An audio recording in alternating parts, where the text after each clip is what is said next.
Uno. Eh, Buenas, saludos, profesora Lizzi. El tema hoy que vamos a exponer mis compañeros, Giancarlo, Kevin y Eduardo, es análisis granulométrico de sedimentación. Como podemos ver, acá está el índice, el cual vamos a seguir esta posición por el número que se encuentra, ¿no? Bueno, voy a comenzar. Mi nombre es Alejandro Naires Coa y voy a empezar por el desarrollo del tema. El análisis granulométrico de sedimentación, o más conocido también como o hidrométrico, es realizado para hallar un promedio en la distribución de los suelos. Pues esto es mediante una ley de Stokes. Se considera también que la ley de Stokes puede ser aplicada a una cantidad de masa de un suelo diverso, con diferentes partículas de distintas formas o diferentes tamaños. Para este ensayo se utiliza un instrumento que es el hidrómetro, el cual nos va a ayudar a realizar el ensayo. Y también nos ayuda a determinar el porcentaje, ¿no?, de partículas en los suelos que están dispersos y que permanecen en suspensión en algún determinado tiempo, ¿no?, del ensayo. Todos estos procesos serán mejor detallados más adelante. Esto se puede realizar a través de, puede ser en dos métodos, uno que es el método A, no el método B. El método A se utiliza si es más del 80% del material o atraviesa la malla 200, ¿no? Y el método B es el contrario, ¿no? Eh, Luego voy a detallar qué son las normas bajo las cuales se han desarrollado este ensayo. Pues las normas en las cuales hemos determinado que son las siguientes, ¿no? Que es la ACTM D422, que es el método de análisis del tamaño de las partículas de suelo, el cual también es el método que hemos hecho de análisis granulométrico. También se utiliza el ACTM D421, que es la preparación en seco de muestras de suelo para análisis de tamaño de partículas y de constante del suelo. También, finalmente, se utilizó el ACTM-100, que nos va a dar las especificaciones y características e incluso el uso para el hidrómetro, ¿no? Según la ACTM internacional. Bueno, para realizar este ensayo se tienen los siguientes instrumentos, que es el cilindro de sedimentación, el hidrómetro de suelo, la batidora, la balanza digital, el agente dispersivo, que también es más conocido como defluculante, y el tamiz número 10. También se utiliza el frasco volumétrico y el tapón de hule para cilindros de sedimentación. A continuación, mi compañero Eduardo les explicará el procedimiento. Saludos cordiales, profesora. En esta oportunidad expondré acerca del procedimiento de la experimentación del ensayo. Mi nombre es Eduardo Enrique Luján Flores. Como primer paso prepararemos la muestra. Esta se seca en el horno, luego pasa por un tamizado por la malla número 10, y luego de ser tamizado esta muestra, separamos 50 gramos de dicha muestra. Luego procederemos a preparar la solución de agua destilada más el agente dispersivo, o también se le llama el defloculante, con una balanza digital.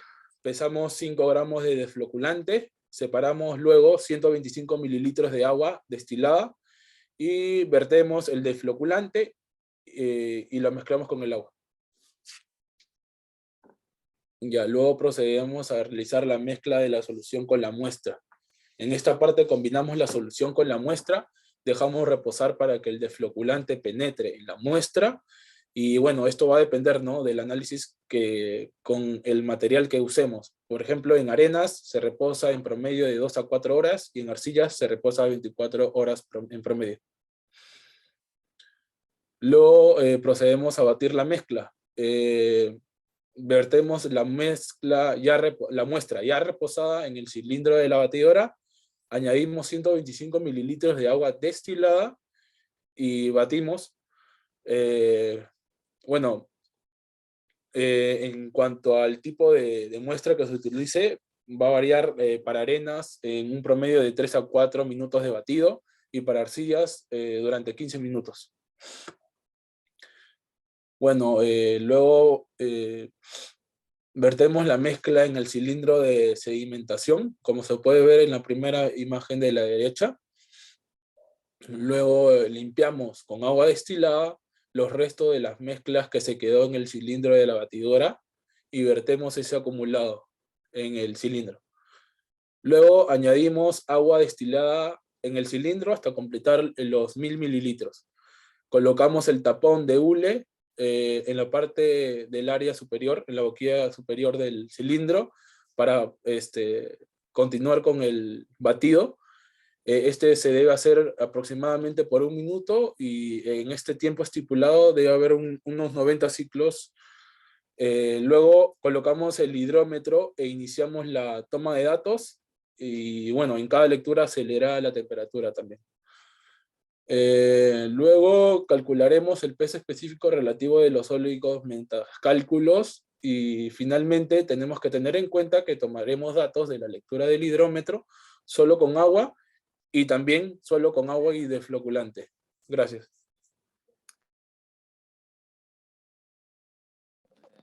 Mi nombre es Kevin Eduardo Palermo Inga y les voy a hablar sobre las fuentes de error que se pueden encontrar en el ensayo. Como primera fuente de error podemos tener el secado en Ordo, que varía dependiendo del tipo de muestra. Luego tenemos la insuficiencia de agentes dispersantes, que en este caso es el flujo alante, y las cantidades de muestra, que a veces escasea o en otros casos hay exceso de muestra. También tenemos la agitación, bueno, como error se puede presentar como una agitación suave en el cilindro. Luego tenemos como fuente de error a la limpieza de los equipos de laboratorio. Algunas veces puede contener grasa o muestras anteriores con que se trabajaron. También tenemos la temperatura del ambiente de trabajo, ya que como vamos a estar midiendo las temperaturas, debemos tener una temperatura regulada. Y finalmente tenemos la pérdida de material en el proceso de ensayo, que es muy común en los ensayos de laboratorio. Los resultados obtenidos. Estos nos permiten conocer la medida de los granos de los sedimentos y partículas presentes en una muestra. Asimismo, esto nos sirve para representar la distribución de los tamaños de la fracción en una curva granulométrica para su fácil interpretación. Y bueno, a continuación vamos a ver unos ejemplos de cómo hemos obtenido los cálculos. Hemos extraído los datos de otros ensayos que hemos encontrado para poder presentarles los ejemplos. Como primer paso vamos a tener que corregir la temperatura.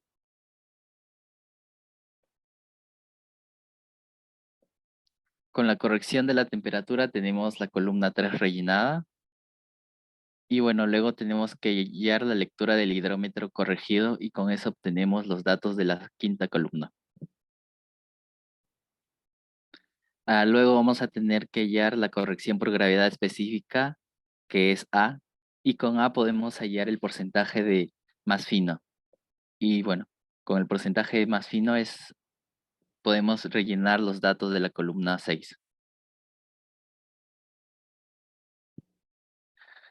Luego vamos a tener que corregir la lectura del hidrómetro, pero solo por menisco respecto a su fórmula y con eso obtenemos los datos de la séptima columna. Y también vamos a tener los valores de L, que con eso rellenamos la octava columna. Con el valor de L dividiéndolo sobre T, podemos obtener los datos de la columna 9.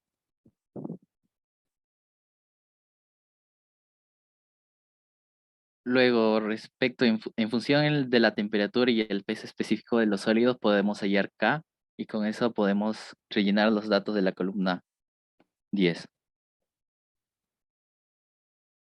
Finalmente, podremos encontrar el diámetro equivalente con la siguiente fórmula, que es K por la raíz de L sobre T. Y eso nos botará los datos de la última columna.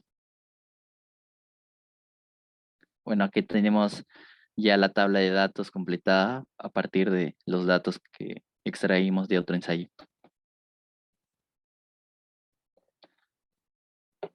Acá a continuación, bueno, pueden ver que hemos logrado sacando los datos de la columna 6 y la columna 11, hemos sacado una curva granulométrica. ¿Y qué es una curva granulométrica del material que pasa por la malla número 200? A continuación les hablará mi siguiente compañero. Muy buenas, mi nombre es Giancarlo Pacheco y yo les voy a hablar sobre la aplicación de los resultados en la ingeniería civil. Una de ellos es que una de las aplicaciones en las obras es determinar el porcentaje de los finos, tanto limos como arcillas. Otra es que también en las obras es muy importante ya que nos ayudarán por sus propiedades mecánicas y el cálculo de la abundancia en cada uno. Y también que si no pueden tener una buena agronometría, por sedimentación perjudicaría grandemente la obra, puesto que si tienen que consolidar y conocer bien los agregados finos y que estén correctamente hechos. Siguiente, por favor. En las conclusiones tenemos que trataremos de ser lo más rigurosos en esta granulometría, ya que cada pérdida cuenta en cada ensayo. Mediante el análisis granulométrico se puede obtener información importante como su origen, propiedades mecánicas y el cálculo de la abundancia en cada uno de los granos, según el tamaño dentro de la escala granulométrica. A ver, siguiente, por favor. En las recomendaciones para la ejecución del ensayo tenemos que hay que tener cuidado con la cantidad excesiva de los sólidos e insertar cuidadosamente en el hidrómetro. Y también estar atento a los tiempos para los riegos y cálculos, así también como ser cuidadosos con los instrumentos y equipos. Y aquí tenemos las referencias bibliográficas y un poco de los anexos, si no me equivoco, ahí están, de las imágenes que obtuvimos. Bueno, sería todo. Muchas gracias.